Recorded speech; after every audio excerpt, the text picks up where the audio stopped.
Time management, isa po yan sa mga pinoproblema ng mga mommies out there. Kaya, hindi po maiiwasan na talagang ma-stress ang mga mommy dyan. Pero guys, don't worry, dahil ang good news, may solusyon para sa inyo. Kasama ko ngayon si Chef Chris Esguerra para magturo sa atin. Sama na ako dyan ng mga freezer meals na pwede nyong gawin ng weekend or day off mga kapuso para paglulutuin nyo na lang sa kanyang siya ilalabas. Chef! I'm excited. Ano ba tong mga to? Ang una natin gagawin ngayon ay isang chicken dish na habang tumatagal, lalong sumasarap. Yan! Gusto ko yung habang tumatagal, lalong sumasarap. I'm ready for it. So, anong kailangan natin, Chef? Okay, so ang kailangan dito, breast chicken ba to? Pwede tayong mag-whole chicken or kaya drumstick or thigh, basta kailangan muna natin tanggalin yung buto. Yun! So talagang ano lang, meat lang tayo. Okay. Para mas madali siyang maluto. Okay, game.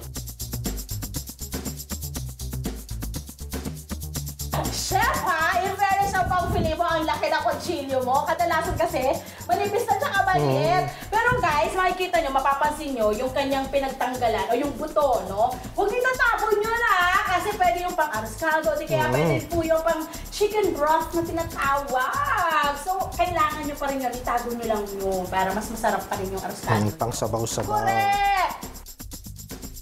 Kapag na-fillet na ang manok, timplahan ito ng asin, konting paminta, at paprika na nagbibigay ng smoky at spicy flavor sa manok. Chef, ang isang problema lagi ay yung pag-freezer mo yung food, paglabas mo, pag niluto mo na, dry na siya. So, anong pwede mo natin ibigay na tip para sa ating mga mommy dyan? Okay, so pag gagawa tayo ng freezer meals, for example, dito sa ating chicken dish, and since naka-fillet na siya, lalagyan natin siya ng konting oil para hindi siya mag-dry out. Yung pala yung sikreto. I love that! This will retain yung moisture and yung juiciness ng ating meat.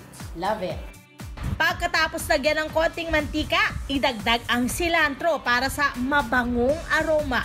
Timplahan ng asukal at pigaan ng lemon para ma-achieve ang sweet and sour chicken. Ilagay ang bawang at para sa dagdag sustansya, haluan ng carrot.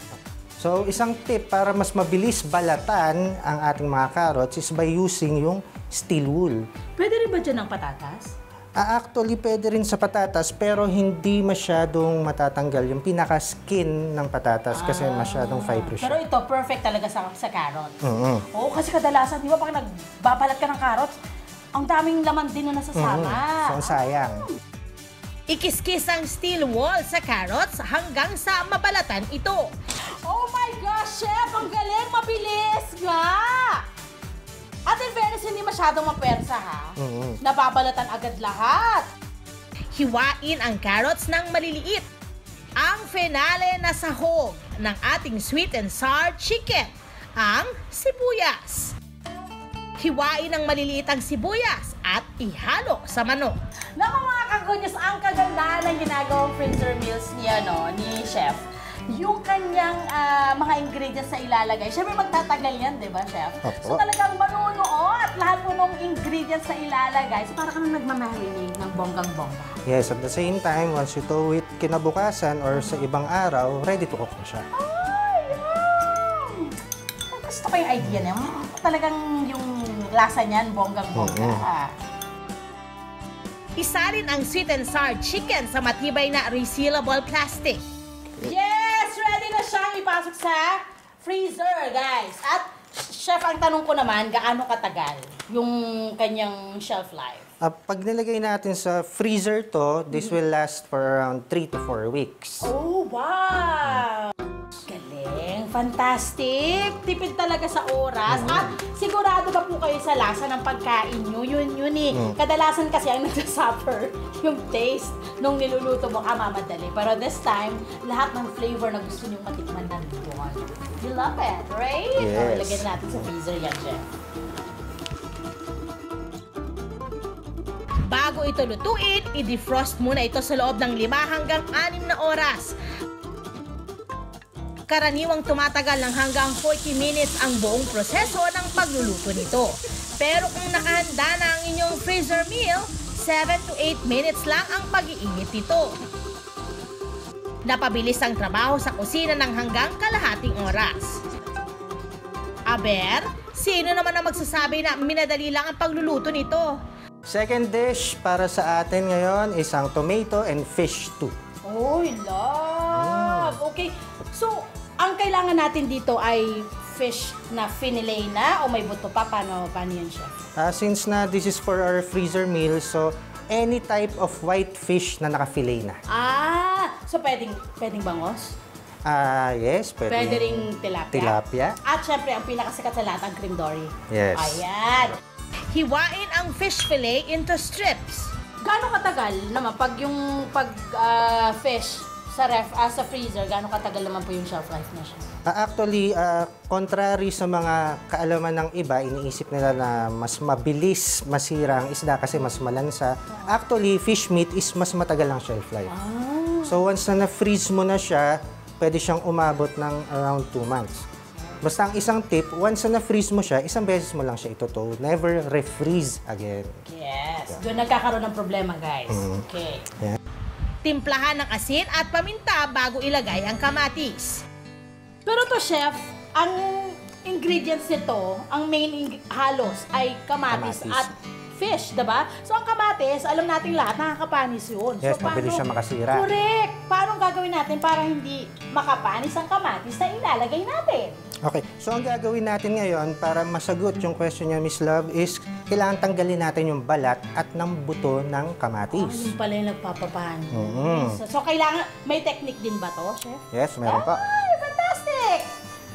Gusto ko rin makita yan! So, itong mga kamatis, lalagyan natin ng X mark dito sa may ilalim. Ulo, okay. Then habang ginagawa natin to, kailangan nagpapakulo na tayo ng tubig para i-blanch natin yung kamatis. Okay. Again, blanch ha, hindi ibubuin Hindi pakulo. yung kamatis. Kung hindi, mawawala na yung sustansya nun. Inumin nyo na yung pinakuluan nyo. Tomato. Tanggalin ang kamatis pagkatapos ito i-blanch. Simulan ang pagbabalat mula sa ginawang X-mark. So, nabalatan na natin yung ating kamatis. Yes, Chef. Yung iba, medyo natatagalan kasi ini-slice muna into wedges, then saka tatanggalin yung buto. Mas matagal ba yun, Chef? Mas matagal yon. Papakitaan ko kayo ng technique para isang Mga guilty giwaan lang. tayo dyan, okay. So, ang kailangan ay, Yan, so, tatanggalan na ng balat to, okay. so just cut off yung top. Okay. Then from the top, makikita mo na yung pinaka-sides or yung laman niya.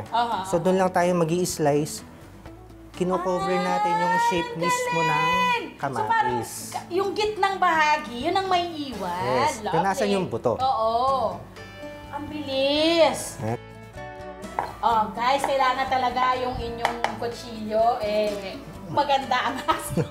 Kasi kung hindi, mahihirapan ka rin. Diba? Tsaka madudurog yung kamatis nyo. You also have to take care of your mga gamit. Diba? Panghiwa. Okay, love it! I-dice ang kamatis.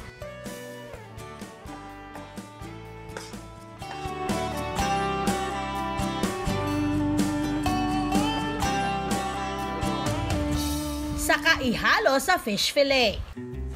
Hiwain ng maliliit ang bell peppers, saka ihalo sa fish fillet. Lagyan ng sibuyas at tomato paste para lumapot ang sabaw nito. Haluing maigi saka isalin sa resealable bag.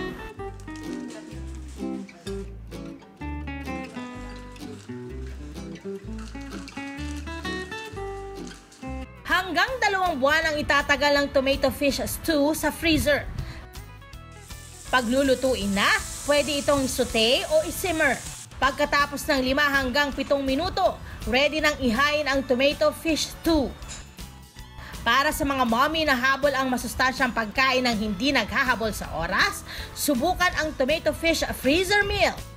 Kung natatagalan pa rin kayo sa 5 to 7 minutes na cooking time, ang huling ituturo namin na freezer meal, luto na in just 3 to 4 minutes. Ito ang pork and potato stir fry. Chef, na-curious ako sa ginawa mong to. Binabad mo sa tubig yung bawang na may balat. Bakit po kailangan ganon?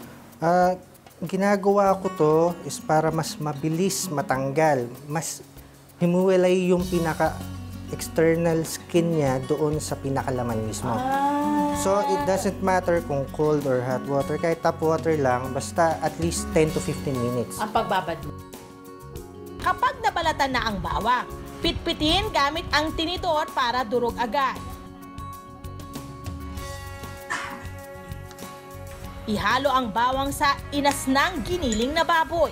Lagyan ng sibuyas, frozen mixed vegetables na mabibili sa supermarket at patatas. Mas matigas ang patatas kumpara sa ibang gulay. Kaya para masigurong maluluto ito kasabay ng karne, ilaga ito.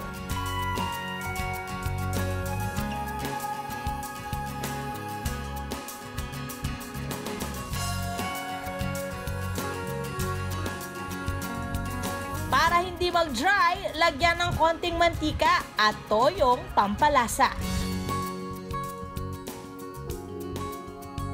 Haluin ng maigi, saka isalin sa resealable bag.